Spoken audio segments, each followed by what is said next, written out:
வணக்கம், welcome back to chef Deena's kitchen. இன்னைக்கு நம்ம கிச்சனில் பார்க்க போகிறது கர்நாடகா ஸ்பெஷல் அக்கி ரொட்டி.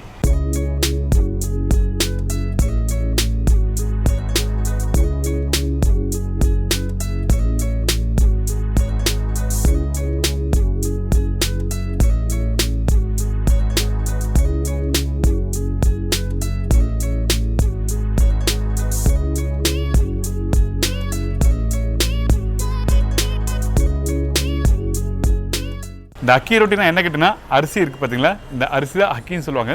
ஸோ இந்த அரிசி மாவை வச்சு தான் இன்றைக்கி இந்த அக்கி ரொட்டி எப்படி பண்ணுறது பார்க்க போகிறோம். ரொம்ப சிம்பிள் பிரேக்ஃபாஸ்ட் ப்ரிப்பரேஷன். இது ஈவினிங் ஸ்நாக்ஸாகவும் சாப்பிட்லாம். வெறும் அரிசி மாவு இருந்தால் மட்டுமே போதும். அரிசி மாவு, வெங்காயம், இஞ்சி, பச்சை மிளகாய், கொத்தமல்லி, கருவேப்பிலை, இது எல்லாமே நம்ம வீட்டில் இருக்கும். ஸோ இதெல்லாம் போட்டு அப்படியே நல்லா மாவு மிக்ஸ் பண்ணிட்டு நல்லா தட்டி தோசைக்கல்ல போட்டு சுட்டு சாப்பிட்டிங்கன்னா அந்தளவுக்கு சூப்பராக இருக்கும். ஸோ இந்த ரெசிபி தான் இன்றைக்கி நம்ம சேனலில் பார்க்க போகிறோம். ரொம்ப ஈஸி ப்ரிப்பரேஷன். பிரேக்ஃபாஸ்ட் டைமில் நீங்கள் ஈஸியாக பண்ணணுச்சுன்னா அந்த டைமில் நீங்கள் ட்ரை பண்ணி பார்க்கலாம். இப்போ இந்த டிஷ்ஷுக்கு தேவையான பொருட்கள் பார்த்தலாமா?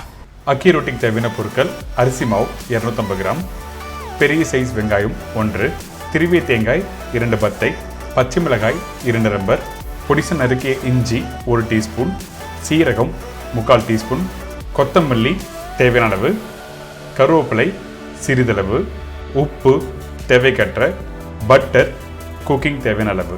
இதாங்க இந்த ப்ரிப்பரேஷன் தேவையான பொருட்கள். ஃபஸ்ட்டு நம்ம என்ன பண்ணுறோன்னா, அரிசி மாவு. நீங்கள் அரிசி மாவு ரெடிமேட் பாக்கெட் அரிசி மாவு யூஸ் பண்ணலாம்.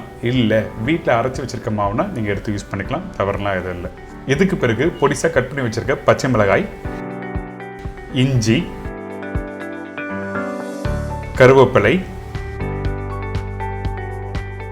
வெங்காயம், இதுக்கு பிறகு பொடிசாக திருவி வச்சுருக்க தேங்காய். இந்த தேங்காய் கூட வேறு எதுனா வெஜிடபிள்ஸ் போடலாமா கேட்டிங்கன்னா, நீங்கள் சுரக்காய் போடலாம், கேரட் போடலாம். இந்த மாதிரி வெஜிடபிள்ஸ்லாம் போட்டு நீங்கள் பண்ணலாம். இதுக்கப்புறம் முக்கியமான ஒரு இன்க்ரீடியன்ஸ், அது என்னன்னா சீரகம். இந்த சீரகம் ரொம்ப ரொம்ப இம்பார்ட்டன்ட் இந்த ப்ரிப்பரேஷனுக்கு. அதனால் சீரகம் கொஞ்சம் எக்ஸ்ட்ரா இருந்தாலும் தவறுலாம் எதுவும் இல்லை. அதுக்கு பிறகு கொத்தமல்லி, உப்பு, தண்ணி மிக்ஸ் பண்ணி நல்லா மிக்ஸ் பண்ணுறோம். நீங்கள் வீட்டில் எப்படி சப்பாத்தி மாவு மிக்ஸ் பண்ணுங்களோ அந்த மாதிரி கரெக்டான பக்குவத்துக்கு மிக்ஸ் பண்ணி எடுத்துருங்க.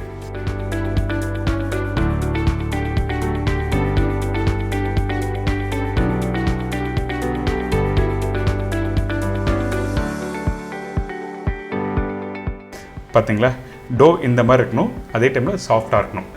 ரொம்ப கெட்டியாக இருக்கக்கூடாது. அதே டைமில் ரொம்ப லூஸாக இருந்ததுன்னா உங்களுக்கு தட்டி போகிறதுக்கு ஈஸியாக இருக்காது. அதனால தான் சாஃப்டான டோ வீட்டில் எப்படி சப்பாத்தி மாவு மிக்ஸ் பண்ணுறீங்களோ அதே மாதிரி பக்குவத்துக்கு ரெடி பண்ணுறேங்க.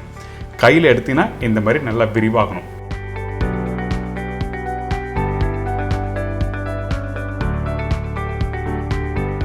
இதுக்கு பிறகு ஒரு வாழை எடுத்துக்கோங்க. அந்த இலையில் கொஞ்சமாக பட்டர் அப்ளை பண்ணியிருக்கேன்.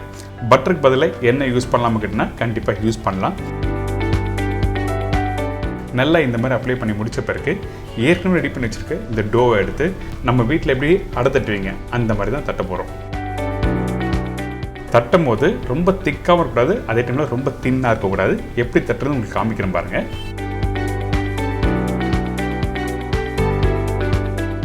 இந்த மாதிரி மெலிசாக கரெக்டாக வந்துடணும். ரொம்ப தின்னாக இருந்தால் நீங்கள் எடுத்து போடும்போது உடஞ்சிரும். அதே திக்காக இருந்தால் குக் பண்ணி முடித்த பிறகு கொஞ்சம் ஆடாக இருக்கும். நடுவில் அங்கங்கே 2-3 ஓட்டை போடுங்க. அப்போ தான் வெந்து வரும்போது ஈஸியாக நல்லா சீக்கிரமாக வெந்து வரும். அதனால தான் ஓட்டை போடுறோம். இப்போ இது ரெடி ஆகிடுச்சு. இதுக்கு பிறகு தோசைக்கல் சூடாக இருக்குது. இதில் கொஞ்சம் பட்டர் போட்டிருக்கேன். பட்டர் இல்லை நெய் போடலாம், எண்ணெய் வேண்டாம். எண்ணெய் போட்டால் டேஸ்ட் எடுத்து கொடுக்காது. அதனால தான் பட்டர் அப்படி இல்லைனா நெய் யூஸ் பண்ணலாம் சொல்கிறேன். இப்போ ஏற்கனவே தட்டி வச்சுருக்க இந்த அக்கி ரொட்டியை அப்படியே தோசைக்கல்ல போட்டு நீங்கள் 2 சைடில் குக் பண்ணி எடுத்திங்கன்னா ஒரு அருமையான அக்கி ரொட்டி ரெடி. குக் பண்ணுற டைமில் ஓவர் குக் பண்ண வேண்டாம். ஓவர் குக் பண்ணால் கிறிஸ்பியான நல்லா இருக்காது சாப்பிட்றதுக்கு. இந்த ப்ரிப்பரேஷன் சுட சுட கார சட்னியோட தொட்டு சாப்பிட்டீங்கன்னா ஆஹா, அந்தளவுக்கு ஒரு பிரமாதமான ஒரு ப்ரிப்பரேஷன். Easy breakfast item.